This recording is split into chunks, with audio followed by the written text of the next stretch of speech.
world? It's JWP, J Ward Primo Beats, coming to you live from my bedroom. Just catching up with myself. Give me 1 second.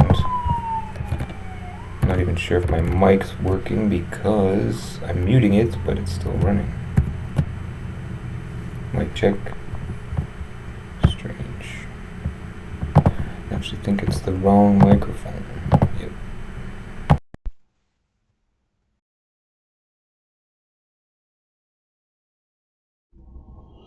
Alright, that's got fixed. I will be looking at continuing some SynthEdit documentation, specifically the manual.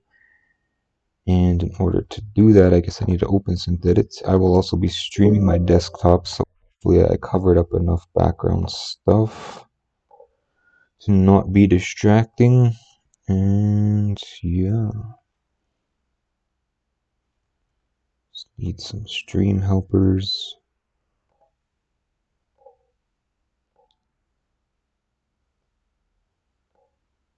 And chat. Alright. Okay, so it's the desktop now. Just looking to see if my camera is working. Camera doesn't seem to want to work. Oh well. So back into the manual. Not 100% sure where I left off. I think it was right at Polyphony.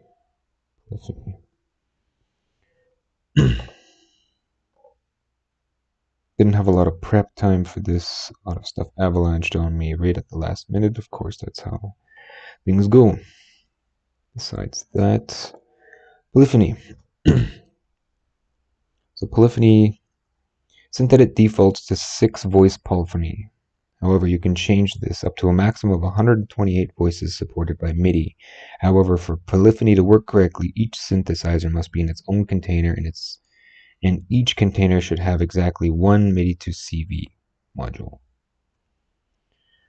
So what that means is that, actually, let's just this, and we'll bring in the minimal from the synth section as an example. So SynthEdit defaults to 6 polyphonic voices. And polyphonic voices would be, let's grab this is the one that, yeah, that's okay. So let's grab this from here, turn this off, and I think it crashed. Must be old modules in the prefab.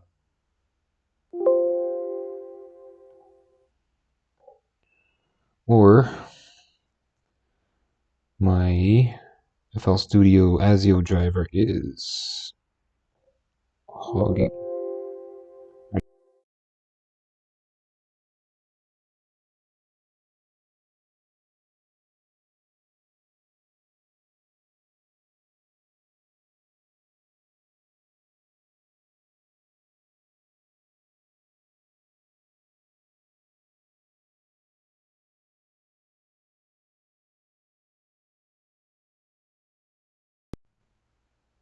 Mic check. Okay, there's the microphone again. That was because ASIO just grabbed the microphone driver. So I am currently setting, I guess I could show this.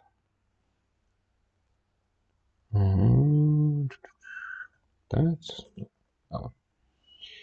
I do have my OBS set to standard mode because I figured I'd be able to get my camera in there, but that wasn't the case. So switching to FL Studio ASIO, and I have my buffer max. I could probably throw it in the middle, and I just go default in and out. That has to be set like that in order for it to work here in SynthEdit. Well, work properly rather. Yeah, SynthEdit's toast. So I'm gonna do another BRB wonderful technical difficulties.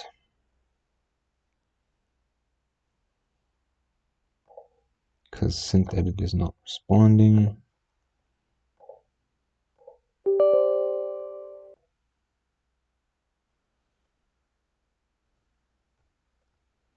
And back in. I'm actually going to take another quick BRB, just 1 second. I'm going to put my OBS back into studio mode so I am not constantly trying to figure out what I'm looking at, or what the stream is looking at. Okay.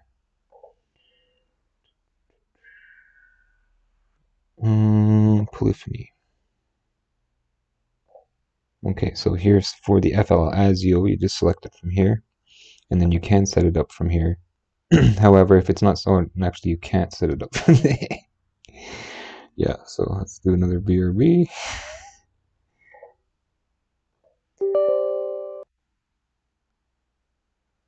So yeah, the FL Studio has to be preset, otherwise it just crashes when you try to look at it. So don't do that. But you, however, can change your driver from here. So now that it should be running, back to Polyphony. In fact, I'm going to throw up a title card here. So I'm going to switch to this, and I need to change this. SynthEdit Polyphony. We'll call this brief.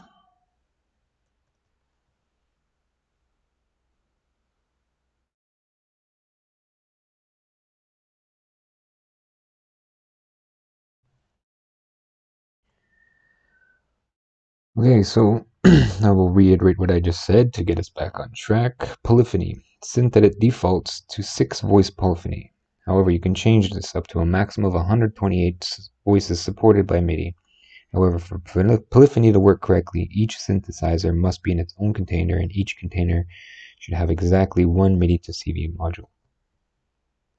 Note VST plugins control their own polyphony. Alright.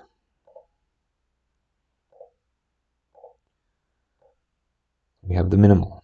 And what polyphony is, in a nutshell, is more than one voice happening at a time. I'm just going to check the level here right quick. I don't want this to be too loud. Okay, I do have a limiter on, so polyphony is generally multiple voices. And it's said that by default, SynthEdit goes up to 6.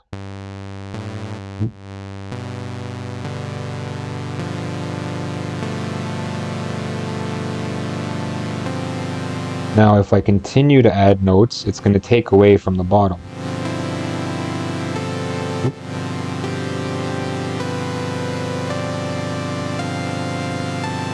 So we're starting you lose the low end. Actually, it doesn't sound like it. It just sounds like we're losing the last note. So that is called the polyphony steal, which probably will come up later. And I'll continue here along. I just wanted to quickly explain what polyphony is.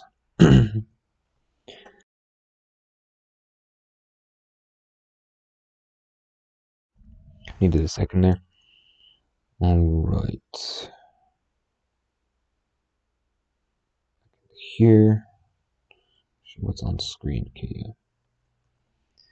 All over the place today. How polyphony works in SynthEdit.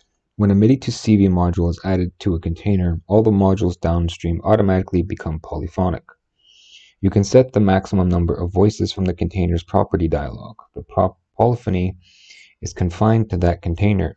If you bring connections out of the container via an I/O module, the signals merge back into a mono signal. This is one way to control which modules are polyphonic. SynthEdit creates clones of the modules in a container as needed. You can't see the clones; they are generated internally. So we can see a picture here of the MIDI to CV, and it's giving the illustration that, when you hit more than one note, it's creating downstream, it's creating more. I keep forgetting that my desktop's showing. And so here we can see these are the voices. This is the debug screen. I got to this by right-clicking any module and more and debug. So we currently have the audio engine running. Now this is the oscillator. This is what's pumping out the sound. And if I'm just actually going to grab this.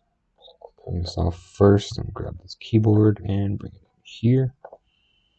And yeah, that's not the way I wanted it to look. So let's try like this. No. That's the new view. Here's the old view. So let's put that there. It's just that the new view doesn't have the little T button or whatever it is that makes chords.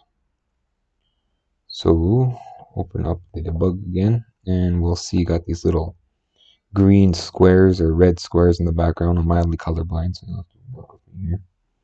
And if we go one, show that. But one at a time, it's cycling through them. And if we start playing more than one, it starts to fill up those voice spots. Polyphony, the polyphony allocation. See, it's starting to drop some as I continue because it's only allocated for 6. So some of these notes there's only 6 notes playing at once here. And this is an important concept for CPU usage, as we want to, say, maximize our CPU usage or have an efficient use of CPU. Of course, we can give the option for controlling how many polyphonic voices there are, or monophonic. However, we are stepping into that. I am just demonstrating the basics for now. We'll follow along with the manual and see what it says next.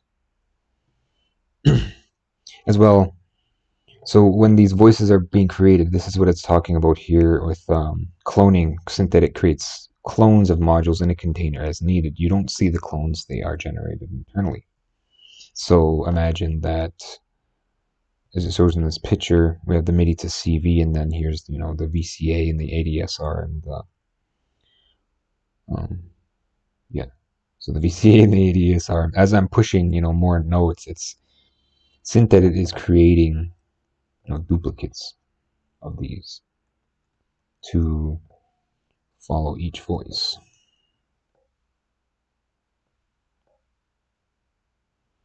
So that would be 3 notes playing at once.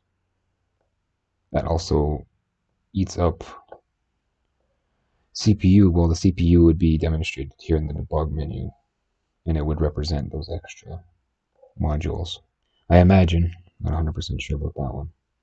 SynthEdit only clones the modules it needs to, for example. So we can see there's a MIDI to CV and it's cloning these extra modules. However, there's an LFO controlling, say, the pitch for the oscillator, and it only needs one oscillator. So SynthEdit is efficiently only using one LFO module to oscillate the pitch for 3 different voices. Here the LFO is shared by all the voices. This is because the LFO does not depend on the MIDI to CV module. It is not downstream in the signal path. SynthEdit automatically analyzes each synthesizer's signal flow to minimize the number of modules that need to be cloned to sound a new voice. This helps reduce the CPU load and increases performance.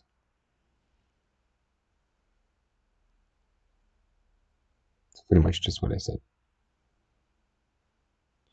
Note, if you want one LFO per voice, you'll need to connect it downstream from the MIDI to CV module. For example, you could connect the MIDI to CV module's pitch out plug to the LFO via a switch module, then turn off the switch. You would then hear an independent LFO on each note you played. So that would be, I'm not 100% sure how that would work. However, I'm not demonstrating right now, I am just documenting. SynthEdit saves CPU by monitoring each voice. After a note off, once the sound has died out, SynthEdit suspends all modules in that voice. A suspended module does no processing and uses 0 CPU. SynthEdit monitors the most downstream modules in the voice. There may be more than one. This would typically be a VCA.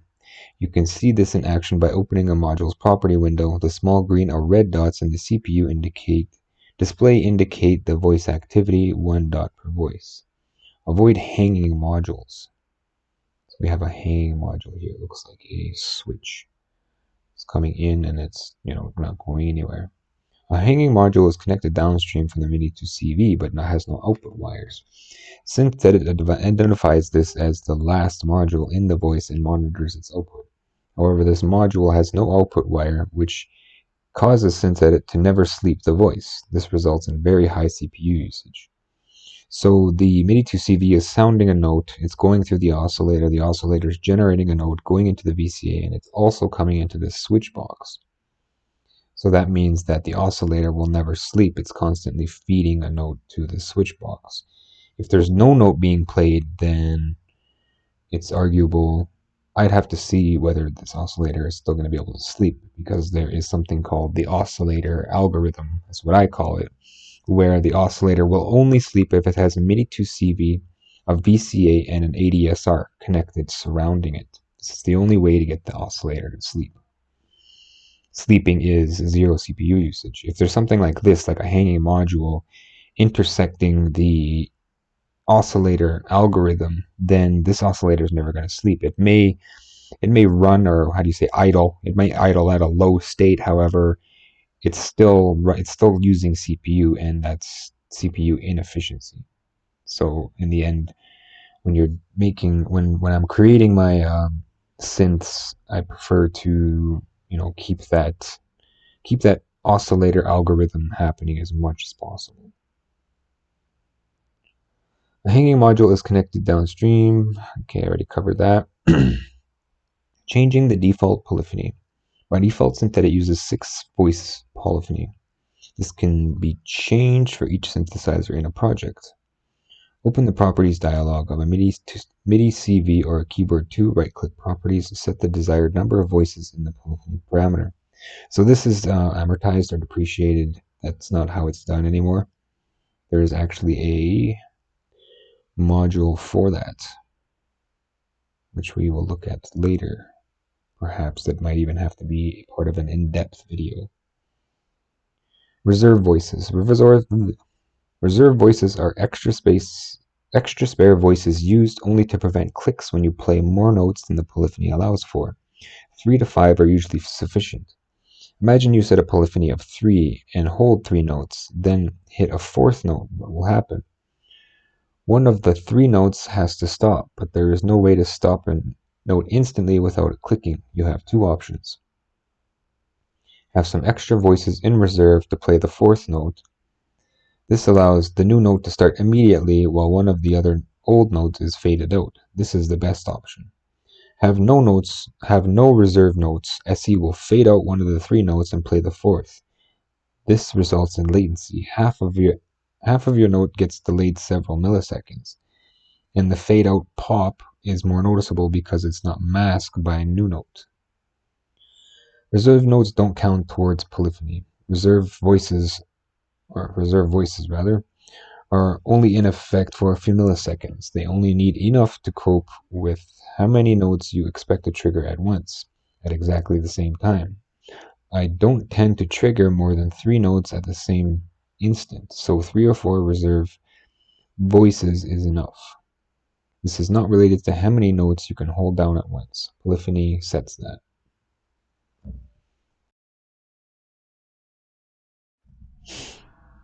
Mono mode. The MIDI to CV has a parameter mono mode. If set on, actually maybe I should explain this a little bit. The reserve notes. Okay, so reserve notes I pretty much explained it in brief here. So that's probably why when I'm playing these 6, it sounds like there's still more than 6.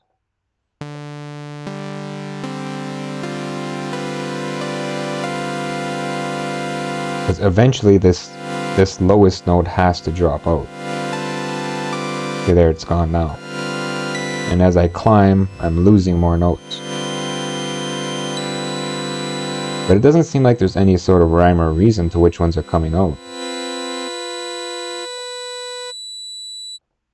So they're totally off now, so it must be working from the middle. That's part of the polyphony settings we'll look into soon. But having covered that, that's really what I wanted to highlight for reserve voices. So reserve voices will allow for more than the allocated, polyphony to play. So there's 6. I mean, when I play more than 6, that's 7, I believe. The default is 3 reserve notes, reserve voices. So it is giving me a little bit of wiggle room. However, starting from the middle, I believe, is the note stealing. Mono mode. The MIDI to CV module has a parameter mono mode. If set on, this overrides the polyphony parameter and sets the synthesizer to monophonic operation. Setting the mono mode is useful for bass lines and lead sounds, where you're limiting to one note at a time instrument. Fast bass lines sound clearer when several notes blurred together. What? Oh, without. Fast bass lines sound clearer without several notes blurred together. In mono mode, you can use the retrigger option to make legato, overlapping notes merged together without retriggering the filter. You can also use portamento to slide the pitch between legato notes. So mono mode, yes, mono mode is there. However, the MIDI to CV does not contain this anymore, as this is the MIDI to CV2. Those type of parameters would show up over here. I doubt there's not even a property setting anymore. Again, that's the polyphonic control module. One common mistake with SynthEdit is to place a MIDI to CV module in its own container. This will lead to the oscillator pitch jumping higher with each new note played. This is because downstream modules, let me get rid of these boxes here.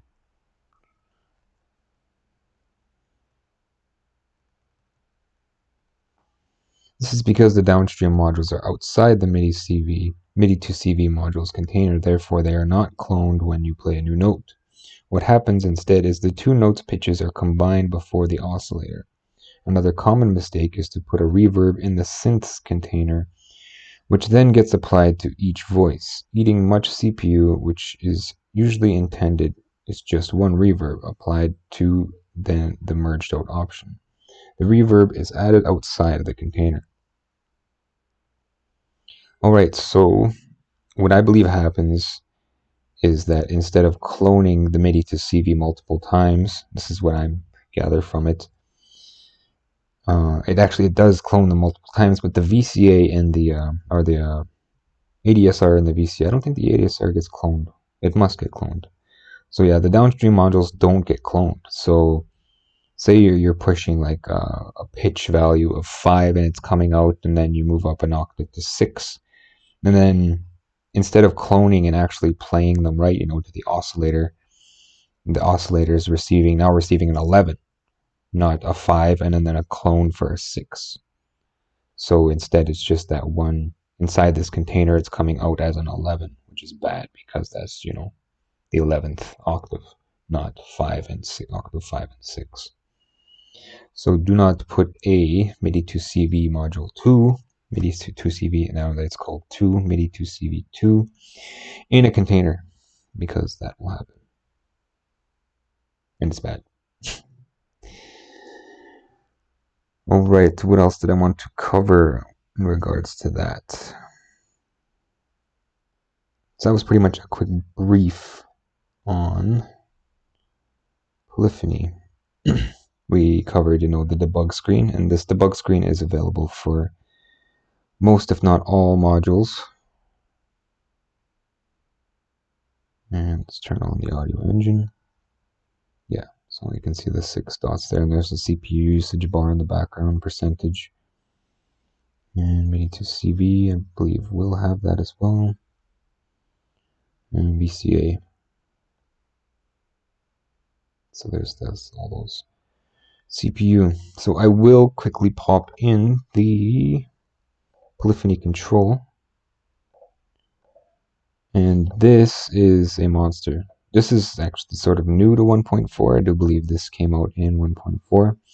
And it does have its short sights as far as the developer made it GUI. So things cannot be shifted live with DSP as far as key triggers, stuff like that. So once a polyphony is set, it's set. That's it. It cannot be changed. Mono mode cannot be changed on the fly as far as like a performance recording with an automation. Yeah. So in order to use this, there is a couple of methods. Well, I haven't looked at subcontrols yet. Perhaps you can look at subcontrols right quickly. So a subcontrol consists, this is generally how I mentioned before, controls come out as, you got the slider, and this is like a DSP control. There's no real way to change this image or this, you can show the readout or not show the readout. You can show the title or not show the title. Show title, no title. And there's this keyboard module here, which can be resized. If I can, stuck. I'm not sure what's going on there. Anyway, yeah, so back to the slider. So show readouts. Oh, now it wants to move. Or show title. So it must be just a bit of a lag, a bit of a glitch. Let's move it out of the way. Yeah, there it goes. Title. And you can change, the type, horizontal control, knob, button toggle, a plain button, or plain button? It's a small button, rather. Plain button. Small knob, small button toggle. What's the difference between plain button and small button? Must be something. And small button toggle. And toggle is just on or off. And whereas a button might be more of a pad, click it and it activates only for that time that it's pressed. And of course, knobs are knobs. And sliders are sliders.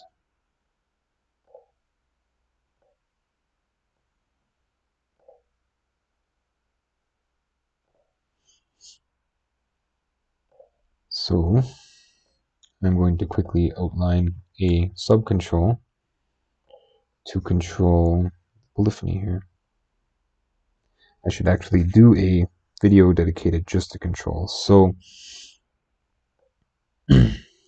quickly just look at polyphony right now in a quick subcontrol. This will be a list type subcontrol.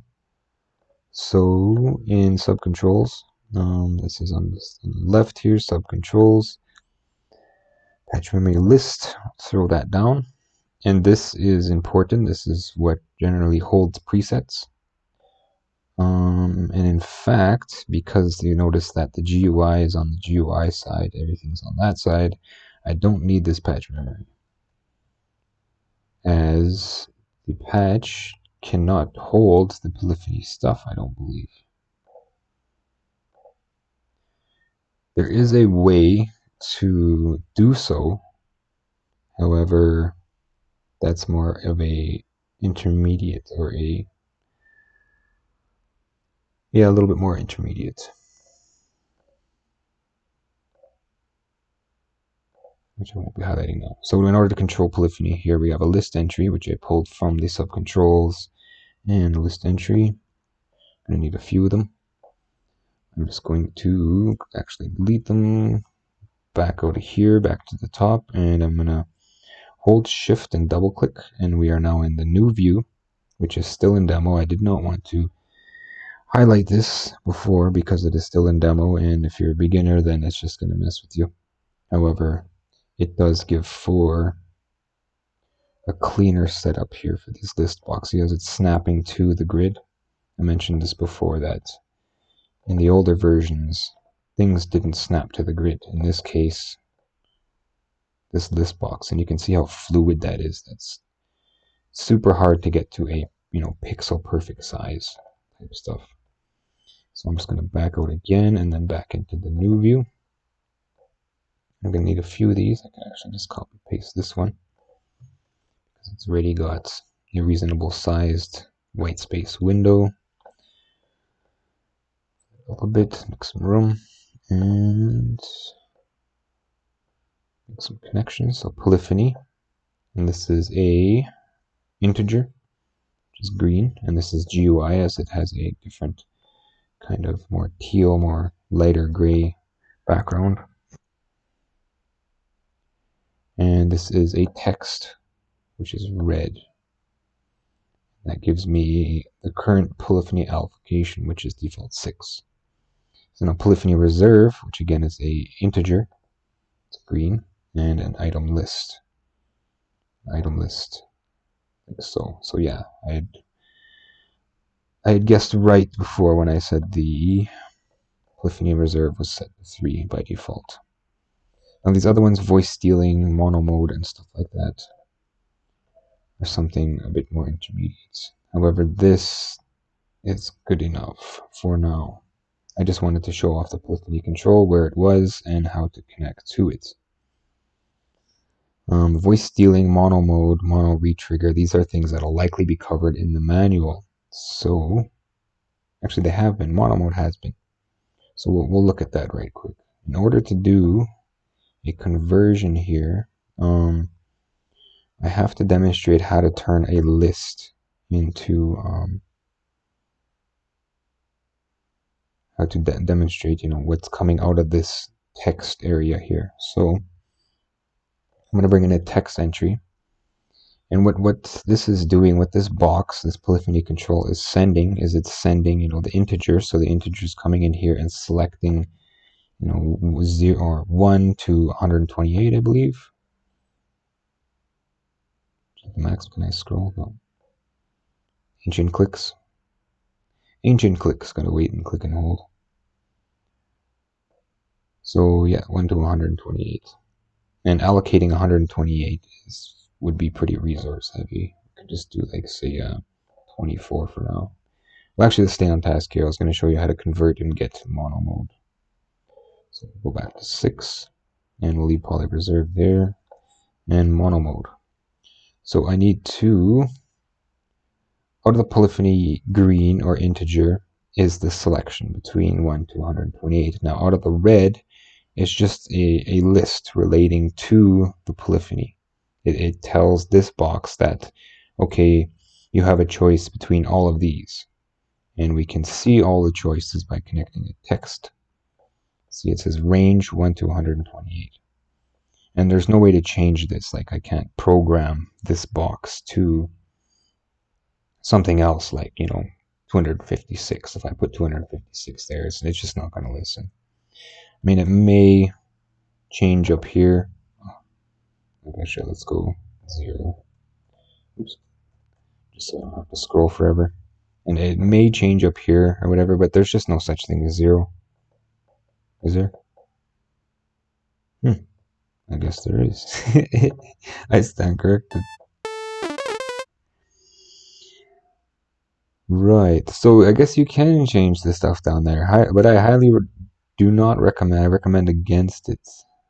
So likely lead into a VST crash or even SynthEdit itself crashing. So, but yeah, I just wanted to demonstrate that's what's coming out of here. And as well, it can be, say, it says range. This is a, how you say, a function of item lists is range, and then you put the first number, comma, the second number. However, most times when you're programming a list, you separate values by commas. So go 1 and not dot, 1 comma, 2 and 3 and 4 and 5 and 6. And then what comes out of here is just that. So you can also limit, limit the end user to just those 6 options. See, I'm trying to do a documentation, but I keep telling people what they can do. And it should only be about what SynthEdit does. I'm taking the second person, third person. So yeah, I can limit people to just those 6. As well, I could say, like 60, 600, So I do believe that 600 would actually come out as 6. It would still be 6. I mean, that doesn't matter what value I put there. I could type it, 6, and it would still be 6. Or I could say 50. And even though it says 50, it would still be 6. It's because the item list, it's programming what it's saying. And I do believe if I remove this programming, it should revert right back to its normal list. And then I plug this in again, it'll give me range. That's why I say it's not good to program this, because it's always gonna override whatever you program it. That is, however, not the same for something like a patch memory list. Whatever you program into a patch memory list, that's what it's going to be. So hopefully that made sense. And now that we understand what item list and choice is and how it's being programmed, we can take this mono mode here. And what does mono mode say? Well, I can't connect to it because it's black. It's a Boolean, or Boolean. However, Boolean? A lot of people say it differently. I'll just say Boolean. Boolean. I'm going to go look that up. I need my stream helpers back, just so I don't sound like a complete numbskull here. And what am I doing? That's right, I'm going to BRB. Microphone check. Okay, so the microphone is still active during a BRB. And I am going to look at a pronunciation for Boolean. However, I won't be able to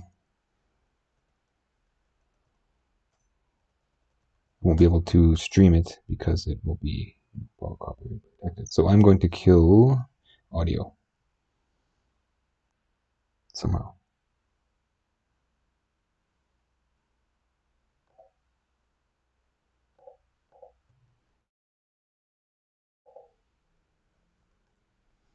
Boolean. The black is Boolean patch type connect, which is a true or a false. And in order to program this, we need a list entry. This is a little more of an intermediate segment, and we'll go conversion under subcontrols. Conversion, it has to be subcontrols, so it's GUI. And we will go Boolean to integer. I imagine there's other ways to do this with a single button or other display elements. However, for the sake of simplicity, this is how it's going to happen here. Now, as I mentioned before, the text box can program the list entry item list. However, we see we have no item list, but we do have a item list on our list entry on this side. And in order to access that, we can come from here. So item list would be on or off, on or off, and that's it. That's all there is to it. So it will switch between mono mode or polyphonic mode just by clicking the list box. We can demonstrate this. I have to back out of here and then back into the old view because I need that T to demonstrate polyphony.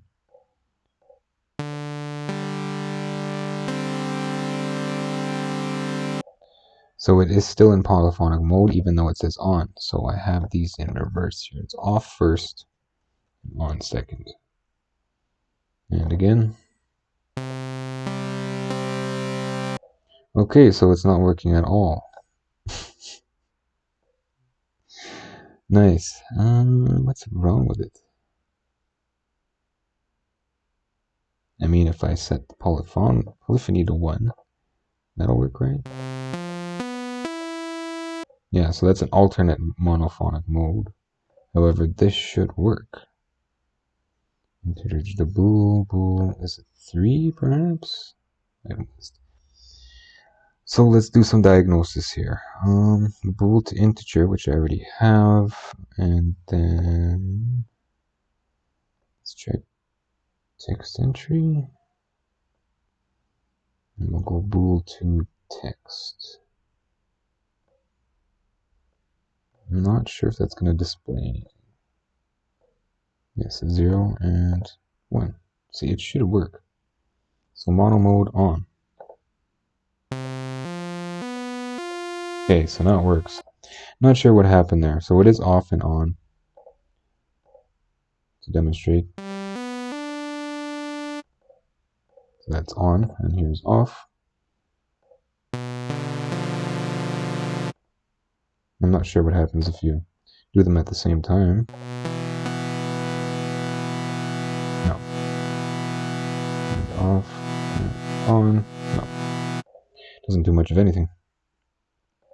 Maybe because perhaps now this is visible. No, that's not the case. And on. Okay. And off. Alright, so it works. So that's how to get into mono mode, opposed to how the manual says that it's part of the MIDI to CV, which is not true. It was once part of the old MIDI to CV, which is in the old and MIDI to CV. As we can see here, this is what it's talking about. Mono mode is there.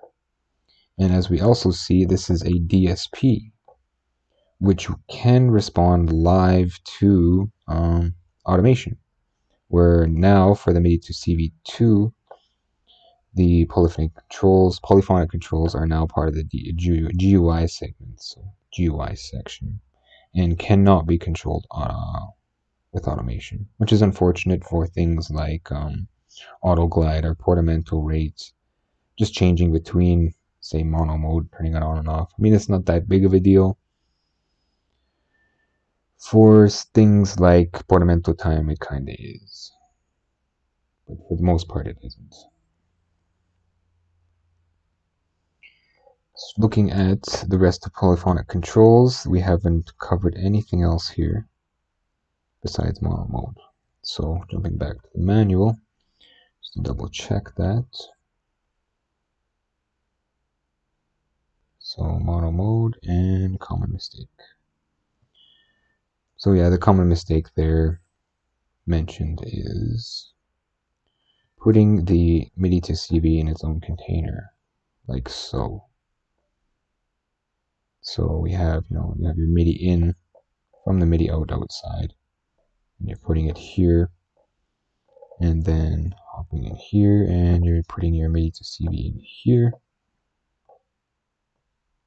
and bringing in an I/O module, sending your trigger through gate and pitch. Now what happens if we get rid of this MIDI to CV? That's just the oscillator running manually, because it'll always run. This is what I was talking about before. Yeah, it's always running if there is not the oscillator algorithm, and it should still be running. Yeah, until I close it with pitch. Hide that. Not specifically close it with pitch. I need this debug screen back here. And once this connection is made, it should... No, because this is in a container. So, yeah, that's another thing. It never sleeps. This would be similar to also a hanging module. So, now we have one note. Works fine. Let's add another one. Yeah, see, it's adding them together.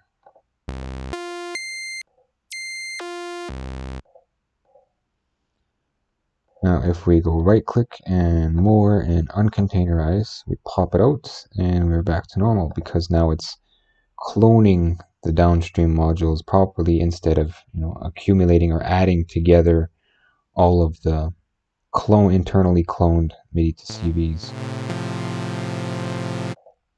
So I hope that makes sense, and I'll pretty much call the brief of Polyphony there. I mean, if there's any questions, throw them in the comment section, definitely. It's a big one.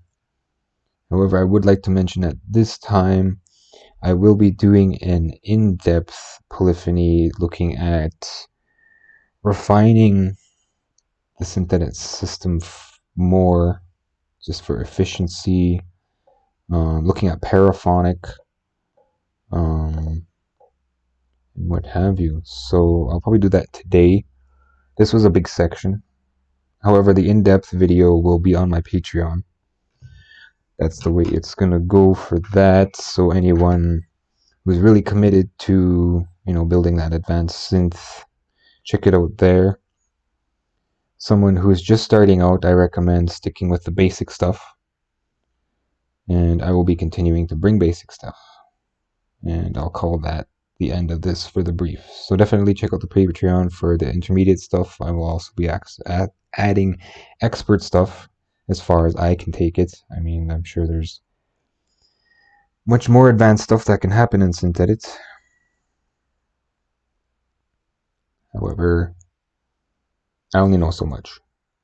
And yeah, I'll call it there. So until next time, I will be back today. I just need a bit of a break.